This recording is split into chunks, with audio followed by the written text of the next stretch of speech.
Set Hut. Bonsoir et bienvenue dans Mieux que le Club Dorothée, mais moins bien qu'Interville, édition NFL, week 16. Mieux que le Club Dorothée, mais moins bien qu'Interville, édition NFL, c'est votre émission hebdomadaire où nos analystes décortiquent l'actualité de la NFL.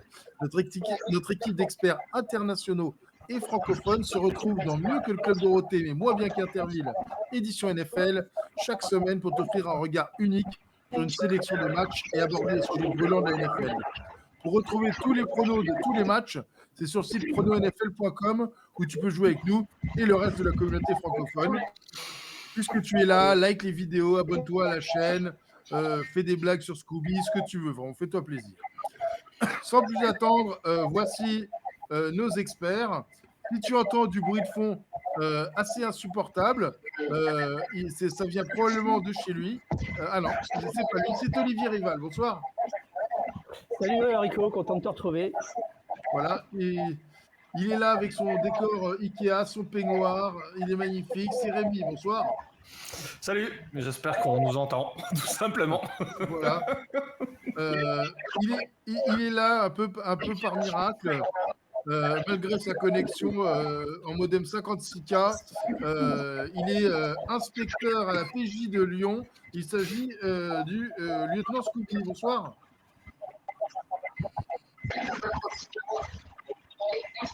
Voilà. Alors, je traduis. Là, il te disait bonjour. Bonsoir à tous et merci de me recevoir. Oh, ça va être lunaire. Oh la vache. Ce soir, nous allons parler des Cowboys contre aux Dolphins, les Ravens aux Niners, les Colts aux Falcons, les Jacks aux Bugs. On parlera des Niners et des Ravens un peu plus en détail. Mais le premier sujet de ce soir, les Bills. Est-ce que c'est une menace en embuscade en playoff? Alors bon, pour les Bills, on va demander à Olivier d'abord ou Si tu me demandes, la réponse, ça va être rapide. Écoute, depuis qu'on a changé de coordinateur offensif, ça se passe plutôt pas mal. On aurait dû gagner contre les Eagles. On a enchaîné derrière par une victoire contre les Chiefs. Là, on a fait une victoire quand même relativement convaincante contre les Cowboys. Donc, pour les Bills, ça se passe mieux. Mais bon, il y avait un gros retard. Donc, effectivement, il va falloir absolument au moins gagner 2 des 3 matchs restants. Pour être sûr de passer, il faudra gagner les 3. Ce qui est loin d'être évident parce qu'il y a quand même au bout du compte notamment un troisième match contre Miami à Miami, donc qui sera pas forcément facile. Mais si les Bills se retrouvent en play-off par rapport à ce qu'ils ont montré ces dernières saisons, en début de saison et ces dernières semaines, ça peut clairement être une équipe dangereuse. Donc, il y a des équipes qui aujourd'hui risquent de se retrouver en play-off AFC et qui espèrent, je pense, ne pas se retrouver avec les Bills face à eux au premier tour des playoffs. Donc, effectivement, ça peut être un outsider un petit peu de dernière minute pour mettre un petit peu le bazar dans les playoffs de l'AFC. Rémi? Ouais, je suis assez d'accord avec ça et j'en fais plus qu'un outsider. C'est vrai qu'ils n'ont peut-être pas leur destin entre les mains, mais ils ont 2 matchs très abordables face aux Chargers et aux Pats, et un dernier match face aux Dolphins, mais on sait que les Dolphins sont quand même une équipe qui galère face aux meilleures franchises de la ligue. Donc j'ai tendance à croire qu'en cas de qualification, plus qu'un outsider, j'en fais carrément si pas un favori, en tout cas le deuxième favori derrière les Ravens. Je pense que Baltimore est très solide et très complet, mais les Bills sont capables de battre tout le monde. Et je ne vois personne de plus solide en dehors de Baltimore dans cette AFC, parce qu'on a Miami, mais qui gagne très facilement contre les faibles et encore, et qui perd contre les plus grosses équipes. On a les Jags qui alternent un peu le bon et le moins bon. Ils sont même pas sûrs de finir premier de leur division. Ils sont en égalité avec des Colts et des Texans. Ça en dit long sur la saison de Jacksonville. Et donc voilà, je pense vraiment qu'au niveau de l'AFC, il y a pas vraiment de grands noms, si ce n'est les Ravens qui font une grosse saison. Donc moi, j'en fais vraiment une équipe plus que dangereuse. J'en fais vraiment un favori s'ils se qualifient. Après, comme l'a dit Olivier, on a pris du retard de ce côté-là, donc il faut pas traîner et pas déconner en chemin. Mais voilà, méfiance, pour moi, c'est vraiment l'équipe à éviter du côté de l'AFC. Je vais démuter Scooby pour essayer d'avoir son avis. Scooby? Bonsoir. Écoutez, non, je suis assez d'accord avec tout ce qui a été dit. J'en rajouterais un peu plus quand même, un peu sceptique. Je suis pas sûr que le fait que Dorsey soit viré, ça va vraiment faire. J'ai pas vu une révolution à l'attaque des Bills. On a vu que la semaine dernière contre Dallas, c'est plus la défense qui a fait un travail énorme et que Josh Allen avait eu quelques difficultés face à la défense de Dallas, qui est quand même très bonne. Mais voilà, c'est quand même 3 matchs de suite où ils sont compétitifs, ils auraient pu gagner largement, et un autre où ils ont gagné, enfin 2, ils ont gagné back-to-back contre 2 grosses équipes de l'AFC, enfin les Chiefs et en NFC les Cowboys. Maintenant, voilà, toujours ce problème de playoff avec les Bills. Il y a une année, je pense qu'ils auraient pu aller loin, quand ils ont à leur finale de conf contre les Chiefs, mais maintenant, moi, c'est toujours ça le problème. Sur ça, le problème, c'est par exemple l'an dernier, il me semble que j'avais donné les Bills gagnants contre les Bengals en playoff, et malheureusement, ça s'est très très mal passé. Donc voilà, en fait, c'est toujours un peu eux qui sont en embuscade. Parce qu'eux, ils vont pas perdre un peu bêtement au premier tour, mais ils ont les capacités pour gagner et voir ce que ça donne. Merci. Le premier match de la soirée. Écoute, on va laisser ton micro ouvert encore un petit peu. Scooby, les Cowboys contre les Dolphins. Voilà, FMB voulait être là ce soir, mais il y a un stage dans les Cévennes pour apprendre à tirer sur les immigrés clandestins. Donc, il ne peut pas être là. Donc, Scooby, on va te laisser attaquer sur les Bills contre les Cowboys. Ouais, c'est un match qui va être un peu un match au sommet avec 2 équipes qui sont un peu favoris dans chacune de leurs poules respectifs. Enfin, même si les Bills sont en embuscade, dans l'autre aussi les Eagles sont en embuscade. Mais ces 2 équipes sont quand même assez dominantes. Les Cowboys sont assez impressionnants cette saison. Même offensivement, Dak, pour moi, fait partie des favoris pour être MVP cette saison. En défense, malgré la perte de Trevon Diggs, il reste quand même tout à fait cohérent et tout à fait capable de faire des gros jeux et d'être très bon. De l'autre côté, on a des Dolphins et, comme disait Rémi, très forts contre les faibles, mais très faibles contre les forts. À savoir que les Dolphins sont toujours, à mon avis, la seule équipe avec une de au moins, alors j'ai un doute si c'est 9 ou 10 victoires, mais qui n'ont toujours pas gagné contre une équipe avec un ratio positif. Donc ça, c'est assez inquiétant lorsque, ok, c'est très bien, on affronte des moins bonnes équipes, on gagne, c'est ce qu'il faut, mais dès qu'on affronte des équipes un peu compétitives, là, on patauge. D'un côté, offensivement parlant, je ne sais pas si Tyreek Hill va être de retour ou pas, j'ai pas vu la news encore. Mais ils ont des armes, ils se vantent et ils ont raison de se vanter d'être l'équipe la plus rapide de la NFL. Assez, je dirais pas forcément explosif parce que le bras de Tua le limite à faire des screens et des slants, mais je dirais plutôt voilà, qui sont capables d'attaquer le jeu de manière transversale. Défensivement, ils peuvent être cohérents. Ils ont mis une pression énorme la semaine dernière contre les Jets avec presque 6-7 sacs. Enfin, j'ai arrêté de compter au bout d'un moment. Et de l'autre côté, Dallas aussi est capable de, même s'ils m'ont quand même assez déçu contre Buffalo, j'imaginais beaucoup plus compétitif offensivement parlant, surtout. Ça a été vraiment un débâcle. Maintenant, Dallas a les moyens pour gagner, donc ça va être un match très serré et assez intéressant à regarder. Merci. Rémi? Ouais, c'est un match intéressant. On a une équipe de Dallas qui doit se ressaisir après une belle débâcle du côté de Buffalo. Mais malgré tout, ça reste l'une des équipes en forme de cette deuxième partie de saison. Et donc, je pense clairement que ça va être un match important. Les Dolphins, comme l'a dit Scooby, effectivement, ont 10 victoires cette saison. Aucune face à des bilans positifs. Alors pour moi ça devient compliqué d'être crédible. Après, c'est vrai qu'ils n'ont pas eu l'occasion d'en jouer beaucoup. Je pense qu'ils ont joué 3 matchs face à des équipes ayant des bilans positifs, mais le problème c'est qu'ils perdent, et j'ai l'impression qu'ils perdent assez largement. Donc là c'est peut-être l'occasion de faire taire un peu les critiques, mais à voir. Ouais, c'est vrai que sans Tyreek Hill, c'est certainement pas la même équipe.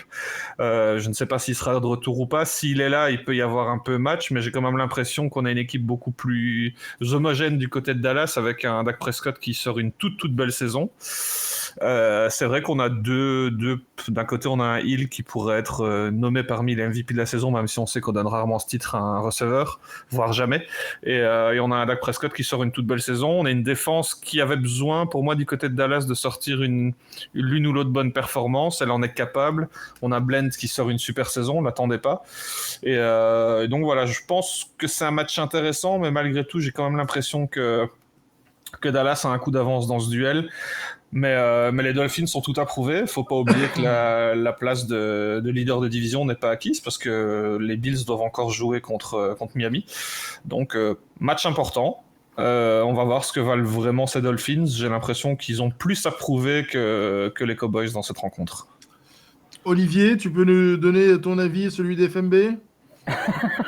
Alors, celui des FMB, je vais te dire qu'il va évidemment jouer les Dolphins parce qu'il y croit. Il a raison. C'est malgré tout une bonne équipe qui est plutôt bien coachée. Il y a rien à dire. Alors après, pour les Cowboys, ça a été un petit peu la douche froide, je pense, leur voyage à Buffalo. Surtout qu'ils sont en lutte notamment pour gagner la division contre les Eagles. Donc pour eux, ils n'ont pas non plus beaucoup de jokers. Ce qui me ferait pencher la balance du côté de Miami, ça serait peut-être qu'ils essayent de le faire comme l'a fait Buffalo, c'est-à-dire en courant beaucoup, parce que les Dolphins peuvent le faire, notamment avec Mostert. Ils peuvent installer du jeu de run. Contre les Cowboys, ça peut peut-être passer. Mais malgré tout, comme on l'a déjà dit plusieurs fois depuis le début, du côté de Miami, on a l'impression que c'est une équipe qui craque dès que c'est trop solide en face, qui a un vrai problème, pas dans sa tête, mais un petit peu de confiance peut-être contre des équipes qui sont dans le haut de tableau. Je sais pas, c'est très curieux cette équipe. Et là, je pense que du côté de Dallas, ils ont la pression, ils vont être hyper motivés. Pour eux, c'est hors de question d'en perdre deux de suite dans la situation dans laquelle ils sont.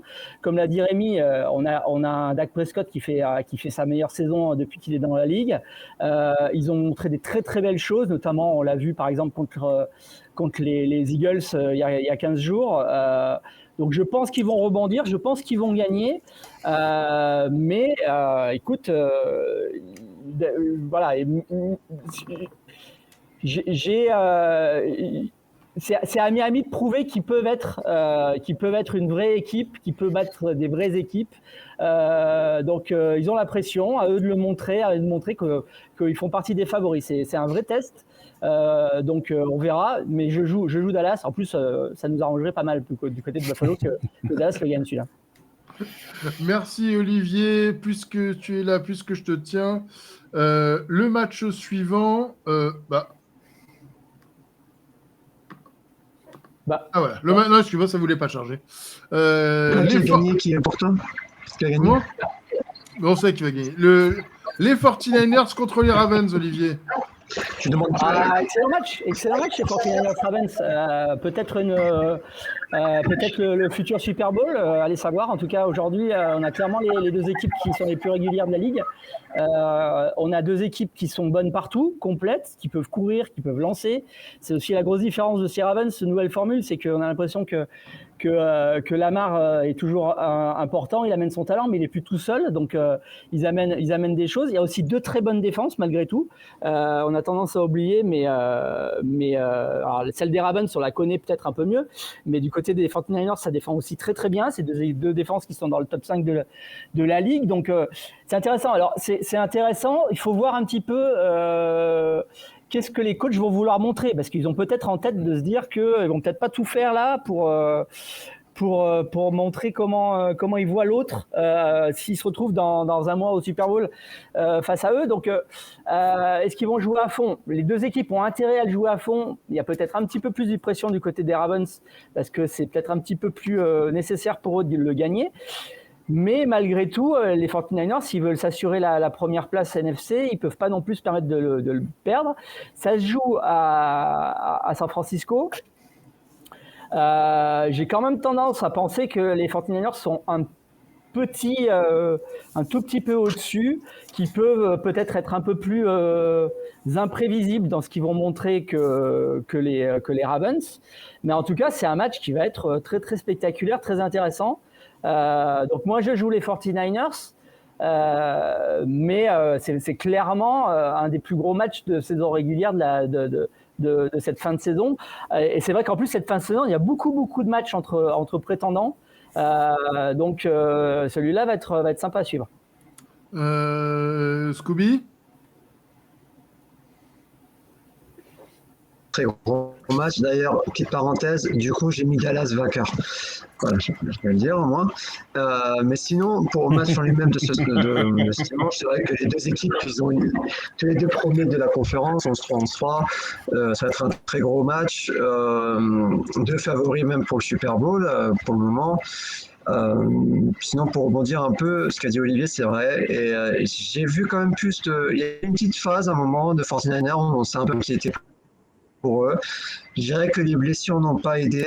Quand Debo n'était pas là, Christian McCaffrey n'était pas là notamment, où c'est très compliqué pour eux, mais depuis ils ont su rebondir et qu'ils ont mis quand même des sacrés raclés, aux Eagles et face à toutes les équipes qu'ils ont pu affronter. Quand ils jouent, ils sont assez impressionnants, offensivement parlant. Les Ravens, c'est quand même un peu ambiant, c'est un peu des fois très décevant. Il y a des fois, ils font des matchs extraordinaires. Je me rappelle contre les Lions, qui sont quand même une très grosse équipe cette année, et ils ont dominé de A à Z. Où ils font des matchs très décevants contre les Browns, où ils lancent des pick six aux derniers instants du match. Et voilà. Donc, il y a quand même un peu moins de constance du côté des Ravens, un peu plus de déception aussi offensivement parlant. Alors, c'est quand même une saison bien meilleure pour Lamar Jackson. Je trouve, il est plus fluide, il est meilleur à la passe et même à la course, il est toujours aussi dangereux. Mais là, il a vraiment très bien performé, malgré la puissance de J.K. Dobbins. Mais je trouve quand même, offensivement parlant, les 49ers plus constants. Ils ont quand même une ligne incroyable. Trent Williams, qui a bientôt 800 ans et qui est toujours le meilleur left tackle de la NFL. Debo Samuel, qui est toujours bon. Brandon Ayuk, qui est bel atout. George Kittle, Christian McCaffrey, on ne sait plus où tourner la tête, en fait. Et Brock Purdy, qui, moi, ce serait un peu déçu s'il est MVP de la NFL, parce que j'ai un peu de mal quand je pense au meilleur QB de la NFL, j'ai du mal à penser à Brock Purdy, mais il faut quand même lui donner ça, qu'il est capable de jouer les jeux, de distribuer la balle quand il faut, d'être clutch quand il faut. Donc je trouve que voilà, on a quand même plus de constance du côté des 49ers, mais après, encore une fois, ça ne veut pas dire que les Ravens ne sont pas capables de sortir un gros match, bien au contraire. Rémi? Ouais, mais c'est vrai qu'on a une très belle confrontation. J'ai hâte de regarder ça parce qu'on a les deux équipes qui sont les favorites au Super Bowl. Après, on sait que ça peut tourner très vite en playoff. Ça manque peut-être un peu d'expérience du côté de Purdy notamment, où on peut se dire que ça peut jouer des tours en playoff. Mais malgré tout, on a une équipe complète. C'est vrai qu'on ne sait plus trop où donner de la tête quand on voit les cibles du côté de San Francisco. On parle de Purdy MVP tout simplement parce que je pense qu'on donne ce titre toujours au quarterback, mais c'est vrai que je pense qu'il y a d'autres joueurs qui pourraient le mériter dans son équipe. Et il y a une statistique d'ailleurs que j'ai vue qui est assez surprenante, c'est qu'en yard, il est 2e de la ligue, Purdy, et en tentative de passe, il est 32e. Donc ça veut dire clairement que ces receveurs, parfois qui sont des running backs, sortent des statistiques incroyables dès qu'ils réceptionnent le ballon. Je pense qu'il y a des yards after catch, on doit être sur des stats hallucinantes. J'ai vu qu'il faisait 9,9 yards par passe tentée.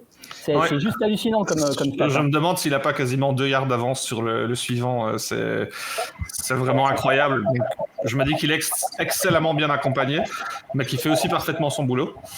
Donc, il fait ce qu'on lui demande, il n'en fait pas plus. Je trouve qu'il y a quand même une belle petite évolution par rapport à l'an dernier. Et du côté des Ravens, on a une équipe complète. C'est un peu la saison de la maturité, j'ai l'impression, pour Lamar Jackson.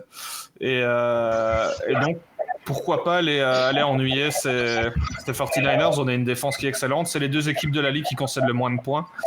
Et donc, à mon avis, on peut avoir un beau match assez spectaculaire. C'est un beau challenge offensif pour les deux équipes. On a un match plus important sans doute la semaine prochaine, je pense, pour les Ravens. Mais malgré tout, je pense que ça va être un match à suivre et on pourrait voir du très très beau spectacle. Ce qui nous amène au sujet que tu as choisi, Rémi. Est-ce que donc c'est un practice pour le Super Bowl ? À l'instant T, j'ai envie de te dire oui, parce que c'est clair que c'est pas toujours le cas, mais les deux premiers sites de chaque côté sont souvent favoris au Super Bowl. Mais en plus, ici, il y a réellement la manière. On a San Francisco qui est actuellement la meilleure équipe de la ligue. Je pense que personne ne me contredira sur ce point-là. C'est l'équipe la plus complète qui a connu un trou d'air, un moment à vide pendant 3 semaines consécutives. On ne sait pas trop pourquoi, ça ne l'explique pas, mais en tout cas, c'est arrivé. Mais malgré tout, ça reste l'équipe la plus convaincante. On a longtemps eu les Eagles en tête de la NFL au niveau du record, mais malgré tout, ils n'avaient pas convaincu tout le monde, loin de là. Et ici, les Ravens sont sans doute la meilleure équipe en AFC. Je vois pas qui pourrait, à part les Bills, comme on l'a dit tout à l'heure, qui pourrait rivaliser avec eux. Les Bills, malheureusement, souffrent de ces quelques défaites un peu idiotes. Et donc, j'ai tendance à croire qu'à l'instant T, c'est clairement les deux grands favoris au Super Bowl.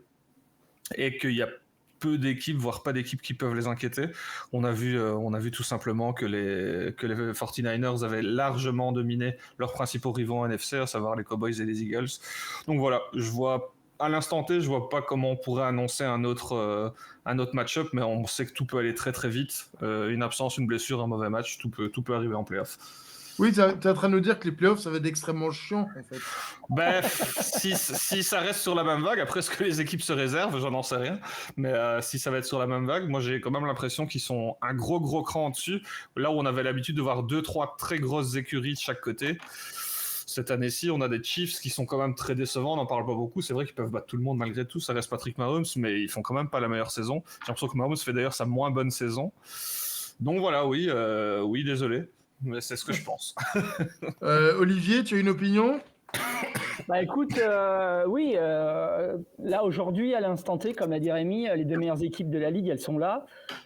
Donc effectivement, on pourrait bien se retrouver avec ce Super Bowl-là. Alors après, tout peut arriver parce que on l'a vu notamment l'année dernière. Pour moi, l'année dernière, les 49ers, c'était déjà la meilleure équipe de la NFC. Et puis, ils ont eu cette avalanche de blessures qui a fait qu'ils ont joué avec même pas un faux QB pendant la moitié de la finale NFC. Donc quand il t'arrive des trucs comme ça, forcément tu peux pas gagner contre une bonne équipe des Eagles. Donc rien n'est gravé dans le marbre. À l'instant T, effectivement, aujourd'hui, ou alors peut-être un match complètement parfait de Prescott ou des Bills qui seraient en feu et qui basculeraient tout en offense de manière un petit peu folle contre les Ravens. C'est un petit peu les deux scénarios qui pourraient le faire, mais aujourd'hui, oui, pour moi, c'est l'affiche du Super Bowl si la logique de ce qu'on a vu jusque-là est respectée. Scooby ? C'est vrai que ça ferait en plus pile 11 ans qu'il y a eu cette finale Ravens 49ers. C'est vrai que tout porte à croire que ça va être cette finale. Maintenant, moi, je suis pas aussi... peut-être du côté des 49ers, pourquoi pas. Mais je suis pas aussi vindicatif pour les Ravens. Je pense que ça va être plus compliqué qu'on croit. Encore une fois, je dis pas qu'ils sont pas bons, bien au contraire, mais c'est pas une équipe qui est capable de rouler sur ses adversaires comme ils ont pu faire les 49ers. Du coup, je dis pas que ça peut pas l'être, je pense que ça peut l'être, mais il me semble que c'est quand même assez rare. En plus, c'est assez marrant que deux équipes qui soient au top de la NFL durant la saison finissent par s'affronter alors qu'ils sont déjà affrontés durant la saison régulière. Mais voilà, je dirais que pour le moment, c'est un peu les favoris.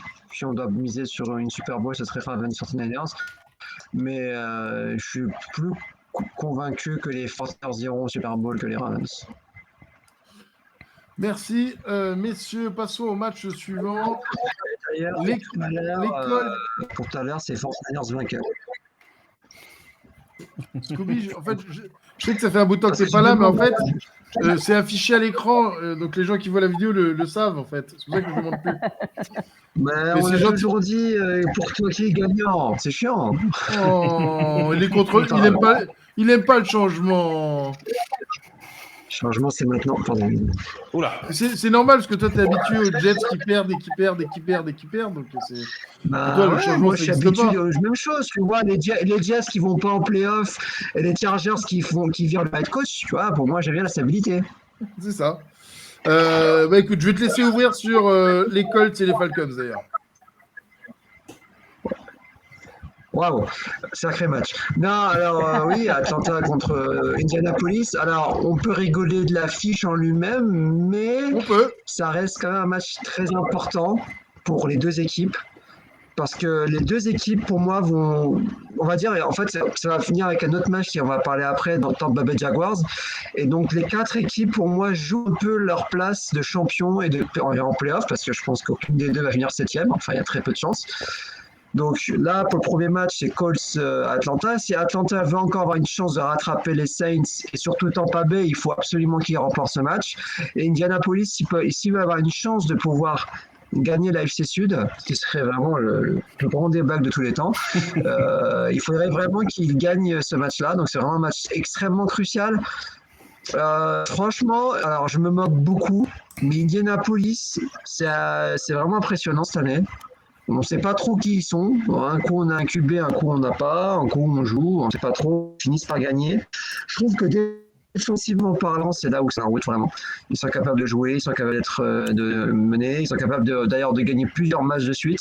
À Atlanta, je les voyais peut-être enfin gagner la NFC Sud après tant d'années, mais là, je vois un peu moins ils sont un peu moins convaincants. L'effet Bijan, c'est un peu estompé. L'attaque, c'est un peu moins ce qu'il devrait être. Leur meilleur joueur, c'est quand même leur kicker qui est assez impressionnant. Mais voilà, quoi, c'est assez compliqué. Je dirais pas que sur le papier, c'est pas un match extraordinaire, c'est vrai, parce que malheureusement, c'est pas les deux meilleurs avec la NFL. Maintenant, c'est quand même un match crucial. Donc là, les deux matchs, Jacksonville après Tampa Bay qu'on va parler, et Indianapolis et Atlanta, c'est vraiment les deux matchs à suivre pour savoir qui va remporter le Sud à chaque fois, donc AFC ou NFC. Donc voilà, donc ça reste un match important. Donc moi, j'ai mis quand même Indianapolis vainqueur, car je pense qu'ils ont un peu plus de leverage, notamment défensivement parlant.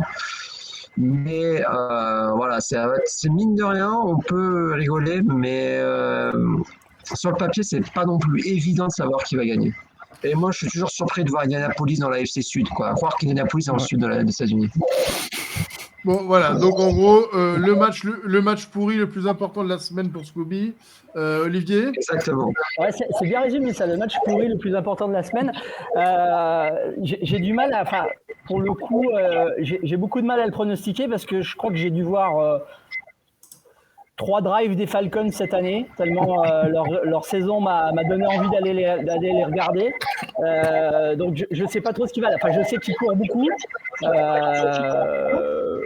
mais est-ce que ça va suffire pour gagner cette division? J'ai quand même l'impression qu'aujourd'hui, ils ont perdu leur momentum par rapport à Tampa et même par rapport aux Saints. Je pense que la division, c'est Tampa qui va la gagner et que derrière, il y aura personne d'autre de la division en play-off. Je les vois mal battre les Colts. Alors les Colts, c'est un petit peu l'irrégularité permanente.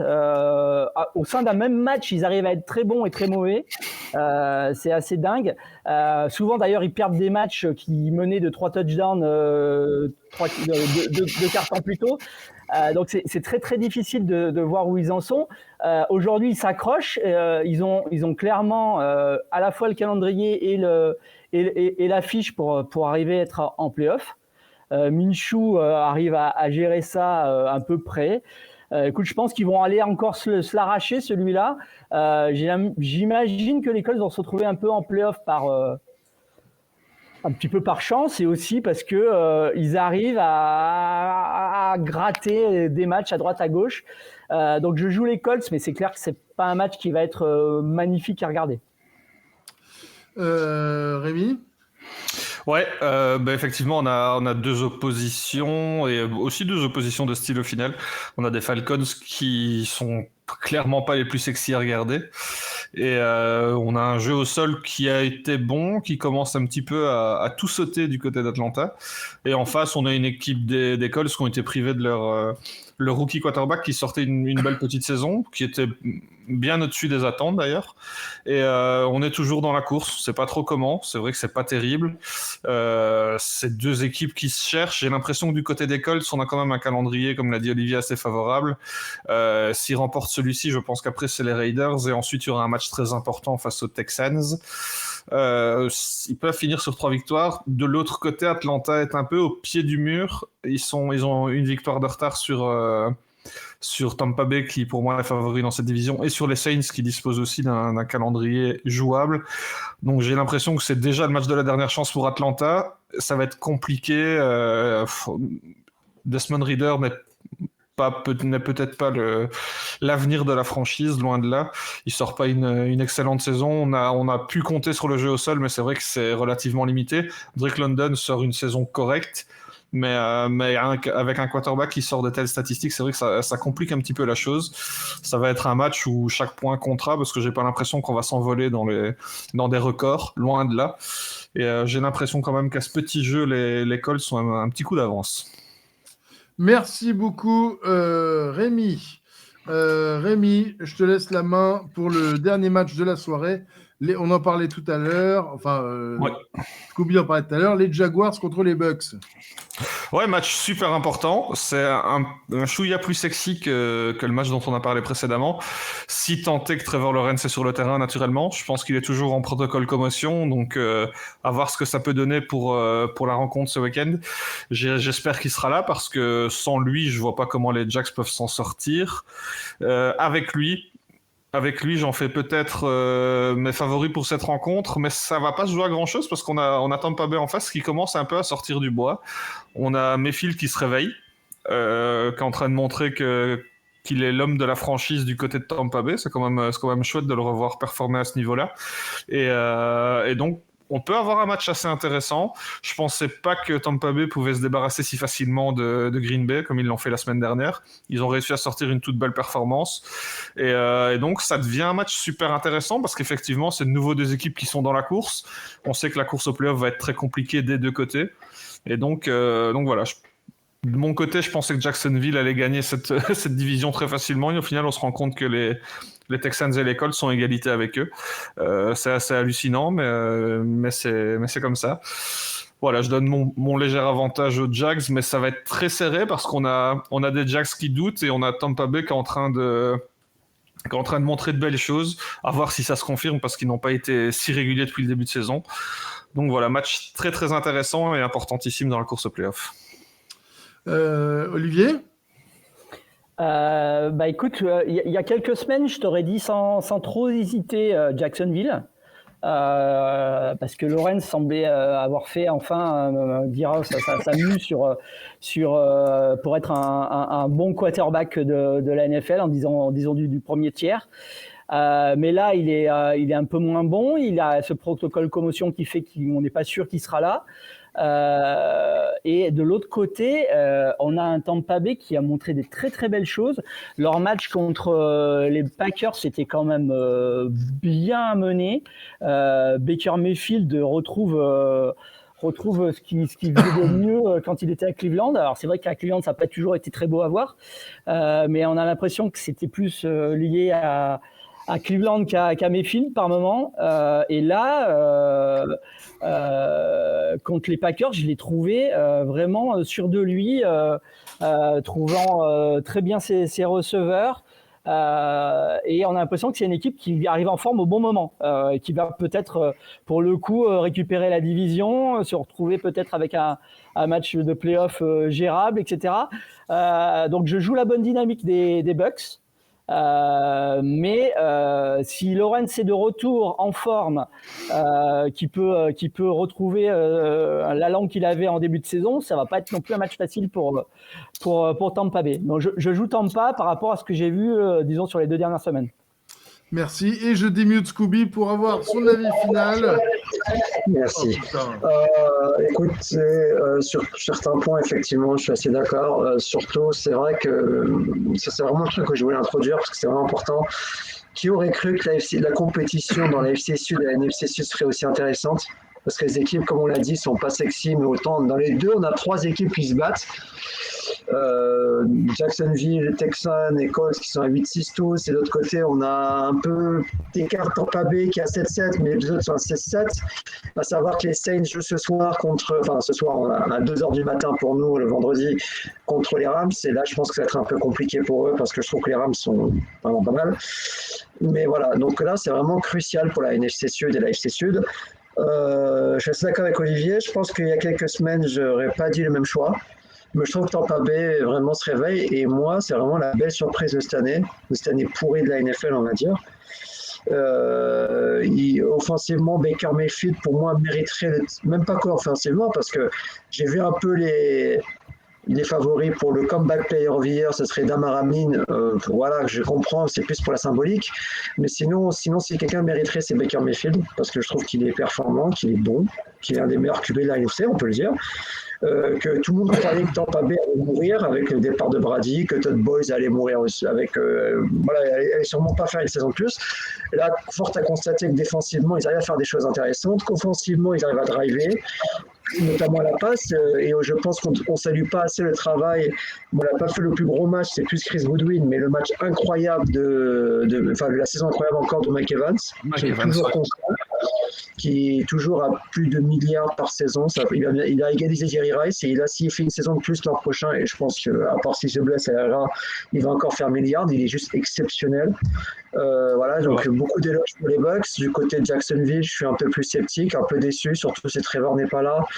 Je les donne souvent gagnants en plus, mais me déçoivent. Je ne m'attendais pas qu'ils perdent contre les Bengals, si je ne me trompe pas. Voilà, c'est assez décevant. Ça va être compliqué pour eux s'ils perdent, parce que si les Colts et les Texans, moi je les vois vainqueurs, et les Texans, ça va être compliqué contre les Browns, surtout si Stroud n'est pas là. Je ne sais pas trop si c'est prévu qu'il soit là. Mais voilà, donc c'est vraiment un match crucial, et je pense que les Bucks sont. Voilà, bon, alors j'allais dire, ils jouent à domicile, mais bon, ils sont à 3 heures de route chaque de l'un et de l'autre, hein, ils sont fluides. Mais voilà, je trouve quand même que Tampa Bay a montré de plus belles choses, que si Baker est capable de distribuer comme il a distribué, il devrait gagner offensivement. Et voilà.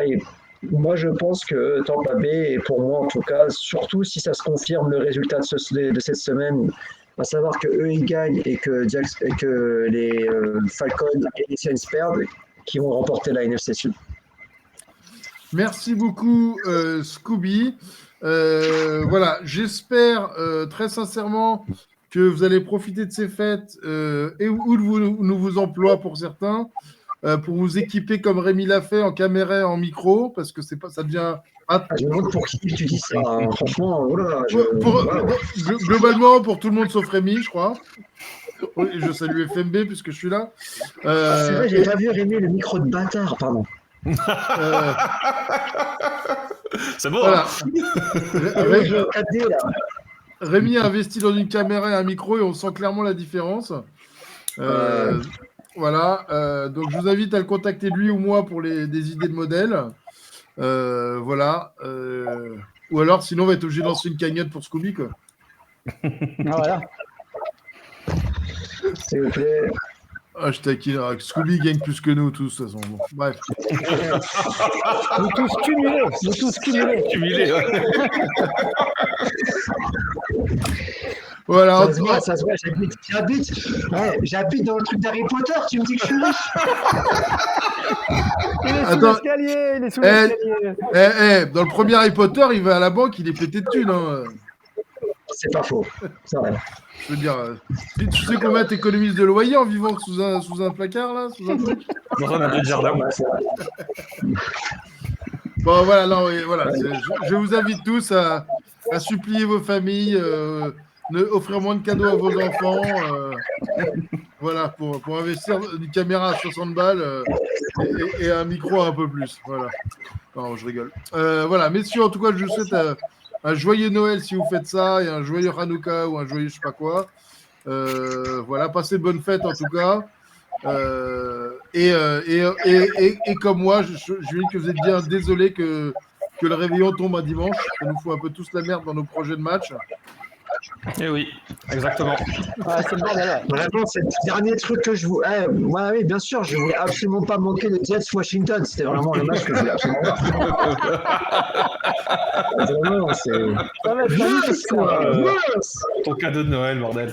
C'est le seul match où les joueurs ont encore moins envie de participer que le public, quoi. Non, non, c'est le seul match qu'il y a de Noël, c'est peut-être le seul match où les Jets sont ultra favoris, quoi. C'est ça qui est beau. Tout le monde a dit les Jets gagnants, j'ai jamais vu ça de ma vie. Profite. Bon, voilà. Voilà, en tout cas, je vous souhaite de bonnes fêtes, mais on se retrouvera donc la semaine prochaine. Voilà, amenez un cadeau de Noël pour vous frimer un peu. Et voilà. Bon week-end à tous. Ouais, salut. Ciao. À plus tard, ciao. Bonne fête à tous.